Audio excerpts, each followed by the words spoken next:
Go lift the Zimbabwean flag high. Once a convent girl, always a convent lady. May your legacy forever shine. May God bless you, President. Oh, Madam Kirsty Coventry, you have actually broken the ceiling, not just broken it, but shattered it. Your ceiling will be the foundation upon which young women and girls in Zimbabwe, in Africa and globally will leap to many leaps higher. A gathering of women on a mission to send off one of their own. Lifetime friends and some of her work colleagues also weighed in, showering her with praises and shedding more light into the life and person of the IOC's incoming leader. Kirsty is loyal, but not to a fault. She is and always has been very clear-cut. With Kirsty, there is no gray area. The wrong way is never an option, regardless of the additional challenge or sacrifice that this may offer. Kirsty only chooses the right way. What I know, the few years I've worked with Kirsty. She has the grit, and I've always said, I'm not surprised that she won this election. It was in September last year at the United Nations UNGA General Assembly. I was with Kirsty. She had just come to start her lobbying.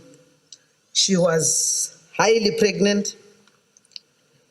And I said, Kirsty, how are you going to go through this? I said, Monica, I've lined it all up. During her tenure as sports minister for Zimbabwe, the country was banned by the football governing body for 18 months, citing government interference. For Kirsty, though, she has no regrets. I was grateful to be given the trust to make decisions. Not always popular, right? Getting banned for 18 months from international soccer, not the most popular person in the block. I was a little nervous to walk outside of my office. But it was because I had sat in a room with 4 incredibly strong female referees who had shared their stories with me about being sexually harassed and abused, and who had reported it, and nothing had happened.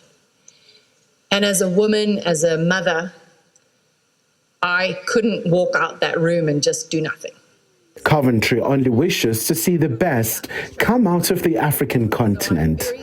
My passion for our country and our continent, and how I want to see our country and our continent grow. For all of you to know, Africa came away from the Paris Games with 39 medals. And my hope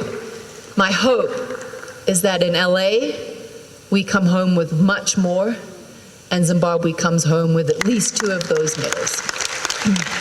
I know I'm putting a little bit of pressure onto our track and field athletes, onto government, Monica, Deputy Minister.